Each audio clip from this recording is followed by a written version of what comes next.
No ar, radar de notícias. Prestação de serviços. Utilidade pública. Comigo aqui no estúdio, o jornalista Guto Tavares. Bom dia. Bom dia, Pedro Notaro, colegas do estúdio. Um bom dia especial aos ouvintes, telespectadores, público multimídia do Radar de Notícias, Pedro Notaro. Ô Guto, me ajuda aqui. O nosso colega jornalista Valdir Carleto aqui na live. Ele fala: Edmilson Souza tem razão em vários aspectos. Porém, a Zona Azul era da Proguaru na época do PT e foi na época do PT que passou para uma empresa. Eu não me lembro muito bem dessa fase, Carleto, mas eu me lembro que era uma coisa antiquada, era no papel, a mocinha, né, caneta. Hoje, o que o vereador Edmilson disse é verdade, com a tecnologia é muito mais fácil você implantar uma Zona Azul. Agora, Carleto, você se lembra que a Associação Comercial queria comandar a Zona Azul? Nunca mais falou sobre isso. A Associação Comercial queria assumir a Zona Azul, de repente perdeu o controle. Eu acho que repassar, de repente, essa organização da Zona Azul para Proguaru é uma boa alternativa, até para poder tentar salvar a empresa. Há várias atividades. O pátio, ontem o secretário Márcio Pontes, nós não temos pátio na Secretaria de Segurança, nem transporte para recolhimento de veículos. Por que a prefeitura deveria contratar emergencialmente a Proguaru? Qual é o segredo de implantar um pátio, hein? Uma área, um guincho e uma segurança. Não tem segredo nenhum, hein? Sinceramente, não tem segredo nenhum. Para a população de Guarulhos, a cidade de Guarulhos, a 12ª do país, não tem um pátio para apreender um veículo ou retirar um veículo abandonado da rua. É vergonhoso. Sendo sincero, é algo vergonhoso, até pelo período que já está isso, né? Bom, mais de ano. Ô Guto, eu queria a sua opinião nessa decisão do prefeito Guti de restringir caminhões lá no Trevo Bom Sucesso. Eu não tive acesso a como que se deu essa decisão, não sei se teve ali considerações técnicas da própria Secretaria a STM, que é a Secretaria de Transporte e Mobilidade, está com o novo secretário, né, indicado pelo xerife Jorge Wilson. Mas, a princípio, eu acho um momento estranho, um momento de crise econômica, de pandemia. E por ser um momento de pandemia, a gente percebe que a circulação de veículos na cidade está menor, o fluxo está menor. Acho que poderia ser uma medida a ser implementada, de repente, no momento de maior fluxo de caminhões ali. Eu vou ter uma opinião seguinte: as pessoas entendem que o caminhão é o vilão. O caminhão não é o vilão. O ônibus não é o vilão. O vilão é você que está no seu carro particular sozinho. Você é que está atrapalhando o tráfego de veículos, porque o caminhão leva mercadorias. Caminhão é sinônimo de abastecimento. Imagine, então, você restringe o abastecimento em plena pandemia? Então, eu não sou favorável, não. É controverso, realmente é controverso. Eu acho que não. Faz sentido o seu raciocínio. E a outra coisa que ficou evidente, prometeram tanto esse trem Bom Sucesso aí, quantos prazos já foram? Vários, né? Incontáveis. E agora passou mais um prazo, não resolveram nada, não concluíram, não resolveu nada. E agora vem o quê? Vamos restringir. Restringir é fácil, né? Restringir é fácil. Agora, isso vai impactar o abastecimento na região. Quem está aqui no centro vai falar: que maravilha lá, restringe os caminhões. Não é assim, não. O povo lá da periferia vai sofrer um impacto no abastecimento. Espero que a prefeitura esteja de olho nesses impactos e, se a medida de fato não for positiva, que voltem atrás, né? Não vai ser vergonha nenhuma voltar atrás. Falando em voltar atrás, recuar, né? Me falaram que o ex-secretário de Transportes, Juliano Locanto, tem sido visto na Secretaria de Transportes? Ué.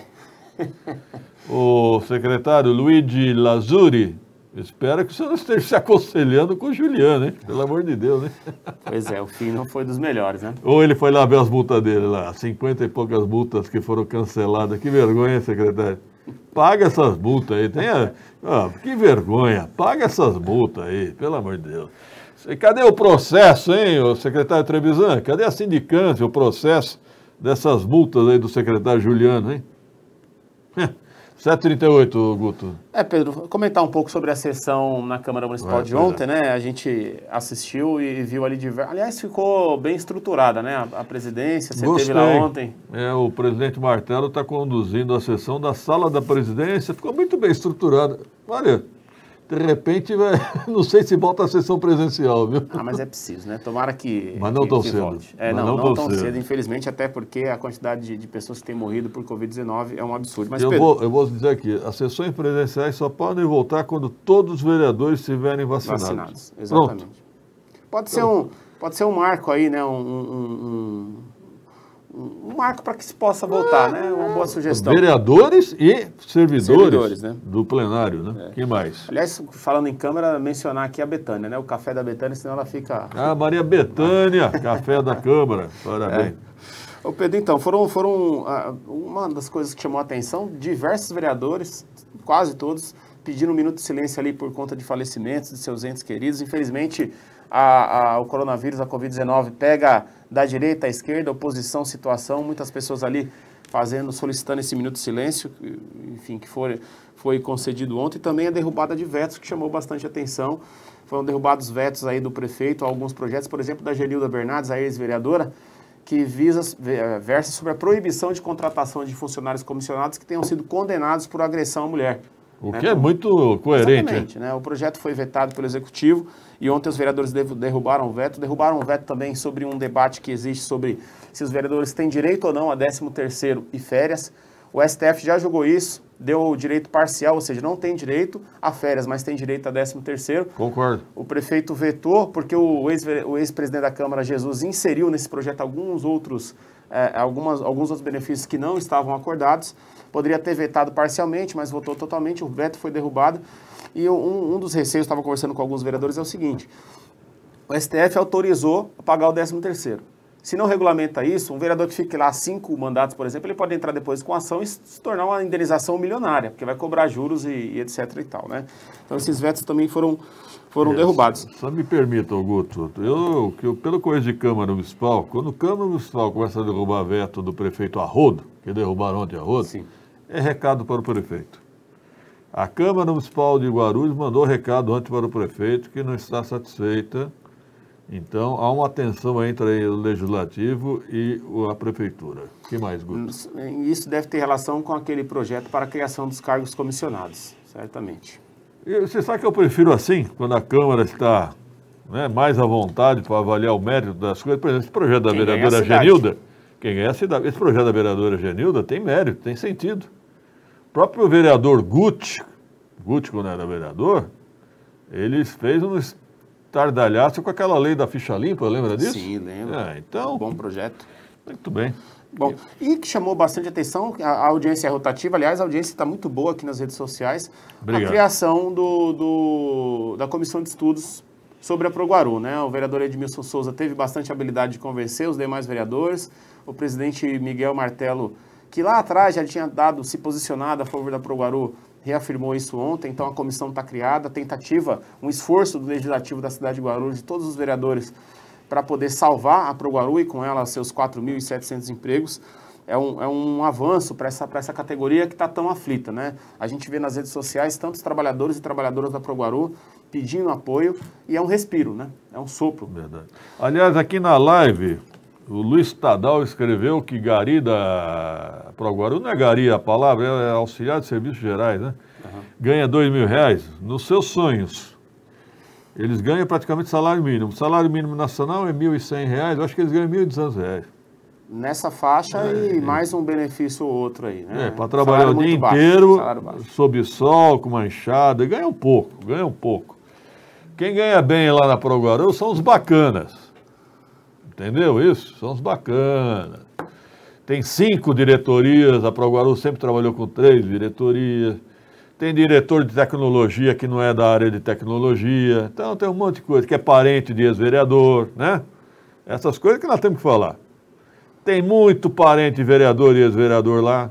E ex-vereador também, né? Ou seja, fazendo um enxugamento ali, dá para salvar a empresa. E, aliás, a Proguaru pode ser uma ferramenta, inclusive, muito boa para a própria gestão, para o próprio prefeito poder administrar melhor essa cidade em momento de emergência da cidade. E outra coisa que ninguém considera, e eu considero, o patrimônio imobiliário da Proguaru. Já pararam para pensar nisso? Só aquela área ali na Arminda de Lima, qual o tamanho daquela área? Quanto que não vale aquela área? E outros imóveis que a Proguaru tem? Tem ali no Macedo, Tem no Rodoanel. Sabiam que a Proguaru também briga lá contra o governo do estado em relação ao Rodoanel? Sim, mas a gente percebe que o clima político e o clima na sociedade tem sido, nesse momento, mais positivo para a manutenção da Proguaru.